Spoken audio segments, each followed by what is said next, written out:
네, 광주메일TV 시청자 여러분 안녕하십니까? 광주메일TV가 지역 인사들을 만나 주요 이슈나 현안에 대해 얘기 나눠보고 있는데요. 오늘 이 시간에는 남태한 무등산 국립공원 관리사무소 소장님을 만나보겠습니다. 소장님 안녕하세요. 네, 안녕하십니까? 우리 소장님 무등산 국립공원 관리사무소 소장에 이제 취임을 하셨는데 언제 취임하셨죠? 네, 지난 7월 1일자로 부임하게 됐습니다. 예. 소감이 좀 남다를 것 같습니다. 예, 그렇습니다. 저 같은 경우는 이제 광주가 고향입니다. 그래서 초등학교부터 중학교, 고등학교, 대학교까지 다 광주에서 이제 졸업을 했습니다.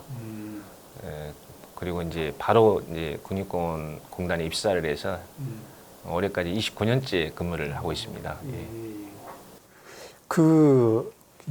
광주에서 태어나서 초등학교, 중학교를 학교 6년씩 여기서 지냈으면 그때도 무등산 많이 다니셨죠? 그렇습니다. 이제 제가 살고 있는 동네가 살았던 동네가 이제 그 서태동인데요.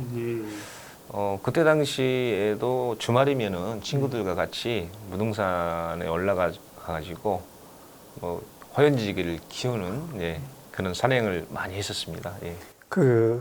저기 무등산 이제 국립공원 관리사무소로 이제 무등산 국립공원이 아니라 그냥 국립공원 관리사무소에 취업을 하신 거잖아요. 그렇습니다. 예. 산을 특별히 좋아하셔서 그렇게 그쪽을 직업을 잡으셨나요? 어떠셨나요? 예, 이제 제가 대학교 때 그 산림자원을 전공을 했었습니다. 그러다 보니까 이제 자연스럽게 이런 그 산과 연관된 직업을 좀 선호를 했었는데 한 번은 하엄사 쪽을 이제 여행을 갔었는데 거기에 국립공원 사무소가 있더라고요. 그걸 보면서 국립공원 관리 업무를 하면 얼마나 좋을까. 그런 이제 생각을 했었는데 대학교 4학년 때 이제 그런 기회가 있어가지고 공채 시험을 봐서 이제 지금까지 국립공원 관리 업무를 하고 있습니다. 어이고 29년 이제 30년째 그렇게 업무를 하시네요. 우리 소장님 특히 이제 그 무등산과 특별한 관계 뭐 지역이라는 걸 떠나서 무등산과 특별한 관계가 있다고 제가 어떻게 취재를 하다 보니까 알게 됐는데요. 좀 소개를 해주신다면요. 그때가 이제 2012년도인데요. 그때 이제 강주의 이제 강훈태 시장님이 무등산을 국립공원으로 지정을 하자 라는 이제 그 플랜이 있어가지고 무등산 국립공원 지정 국가 사무입니다. 네, 그렇죠. 네. 그래서 이제 환경부에 갔더니 무등산 국립공원 지정 업무 실무를 이제 저한테 맡기는 겁니다. 그래서 광주가 고향인 제가 무등산을 사랑하는 제가 무등산은 꼭 국립공원으로 반드시 도립공원에서 국립공원 승격을 시켜야 되겠다. 그 당시에 그렇게 이제 시작해서 딱 1년 만에 2013년 3월 4일자로 해가지고 우리나라 21번째 국립공원으로 무등산이 지정됐습니다. 그 실무를 담당을 했다는 게 굉장히 저한테는 영광이었습니다. 그때 방금 말씀하신 2012년, 13년 굉장히 광주 시민들도 그렇고 시에서도 그렇고 이 국립공원 된다라는 것 이게 굉장히 큰 의미를 두었었고 아주 혼신을 다했었잖아요. 그렇습니다. 그래서 무등산이 많이 달라졌죠. 국립공원으로 된 이후에. 이제 도립공원에서 국립공원으로 이제 지정되면서 기존 이제 도립공원이 굉장히 좀 면적이 협소해 있었습니다. 이제 경계가 산 정상에서 정상까지 연결된 경우도 있었고요. 그래서 당초에 도립공원 면적이 30.23에서 국립공원 지정할 때 한 75평방미터까지 2.5배가 확대가 됐습니다. 특히 이제 그 무등산의 생태적 가치가 연결을 하다 보니까 그렇게 확대가 됐고요. 이제 국립공원이 지정된 다음에는 이제 기초적인 조사부터 자연자원 조사를 시작해서 어떻게 관리를 할 것인가에 대한 마스터 플랜을 이제 수립을 했고 또 특히 무등산은 광주 도심에 위치하기 때문에 많은 우리 시민께서 찾으시는 국립공원입니다. 그러다 보니까 초입에 뭐 주차장이라든가 뭐 탐방도라든가 이런 편의시설 정비를 초기에 확충을 많이 했습니다. 그리고 특히 이제 이 또 관리 인력도 이 지역의 이제 주민들을 대상으로 해가지고 또 많이 선발을 해서 무등산 국립공원 사무소가 있고 이제 전남 지역에는 무등산 동구사무소가 그렇게 있습니다. 예, 그렇습니다. 그 이제 7월에 부임을 하셔서 앞으로 2년 혹은 3, 4년 이렇게 이제 소장 역할을 하실 것 아닙니까? 예, 그러면 이제 누구보다도 무등산에 대해서 잘 알고 또 애착을 갖고 계시니까 남다른 어떤 프로그램을 준비를 하실 것 같기도 하고 좀 해보고 싶다 이런 거 있으실 것 같거든요. 이제 첫 번째는 이제 국립공원은 보존과 지속 가능한 이용이 이제 국립공원 지정 목적에 되어 있습니다. 그렇기 때문에 일단은 이제 보존적인 측면에서는 무등산 정상에 군시설이 지금 있지 않습니까? 그래서 이제 상시적으로 우리 시민들께서 무등산 정상을 가고 싶어도 평상시에는 올라갈 수 없는 그런 아픔이 좀 있습니다. 그래서 첫 번째는 정상에 있는 구무대 시설을 좀 이전을 시키는 부분. 두 번째는 이제 장불제에 이제 그 방송 통신 시설이 있지 않습니까?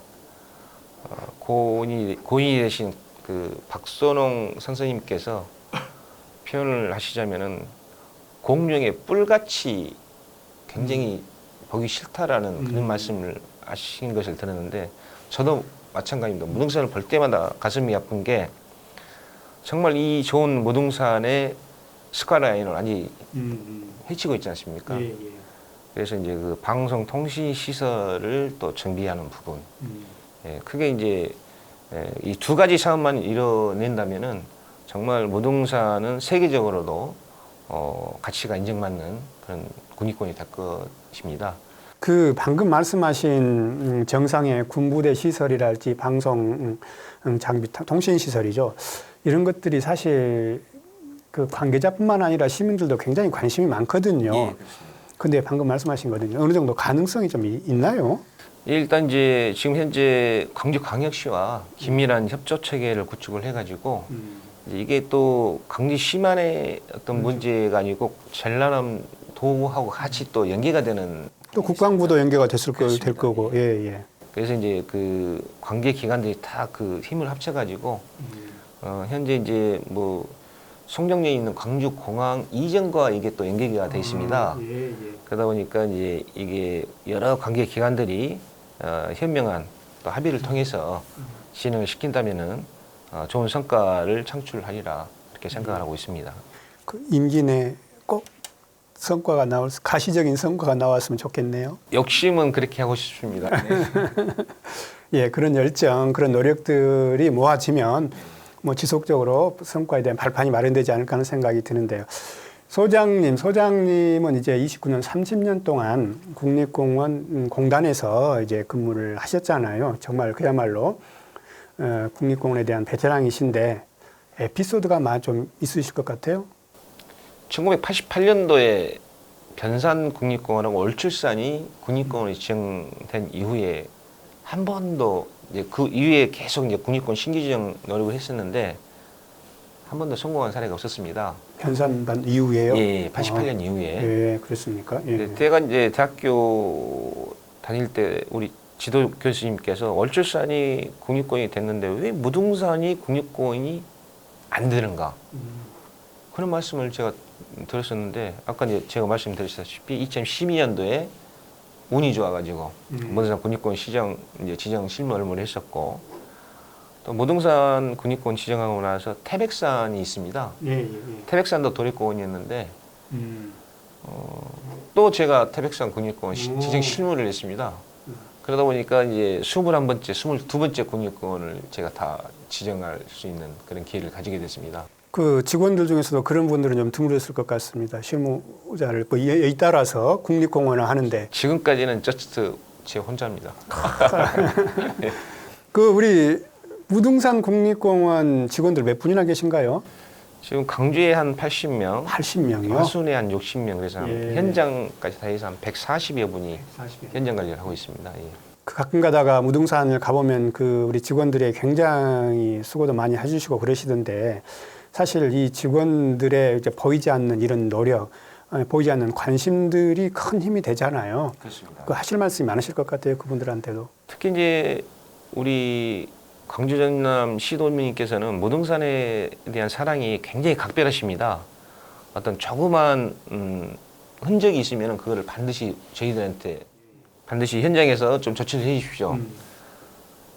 그런 부분은 정말 무등산에 대한 사랑이 굉장히 크시기 때문에 그런 이제 민원을 주시는데 저희들은 그런 부분에 대해서 하나라도 놓치지 않고 특히 광주 시민들께서 그런 요구하신 부분에 대해서는 현장에서 즉각 조치가 가능하도록 그렇게 노력을 하고 있습니다. 예. 사실 이제 무등산이 광주 시민뿐만 아니라 산을 좋아하는 국민들에게 이제 사랑을 받는 것은 이제 시민들의 절대적인 관심이잖아요. 예. 그래서 이제 시민들이 무엇보다도 중요한 분들인데 우리 광주 시민들에게 한 말씀 하신다면 이 기회를 통해서. 무등산은 우리 광주 시민 모든 분들께 어머니의 산이자 정신 지주입니다. 광주를 떠나서 외지에 나가서 사시는 분들도 무등산의 향수는 다 가지고 계실 겁니다. 그래서 우리가 이런 중요하고 소중한 무등산을 우리 후대에서도 계속 그 향유를 할 수 있고 지속 가능한 이용이 가능하도록 그렇게 보존 관리를 지속적으로 해 나간다면 아주 좋지 않을까 생각됩니다. 네, 남태한 소장님의 말씀을 들으니 무등산 국립공원 사무소의 어떤 중요성과 또 직원들의 남다른 열정 조금 더 이해가 되는 것 같습니다. 아무튼 지역의 명소 어머니와 같은 산 무등산이 부디 지속적으로 광주 시민들의 사랑을 받을 수 있도록 만전을 기해 주실 것을 당부하면서 인터뷰 여기서 마치겠습니다. 감사합니다. 감사합니다.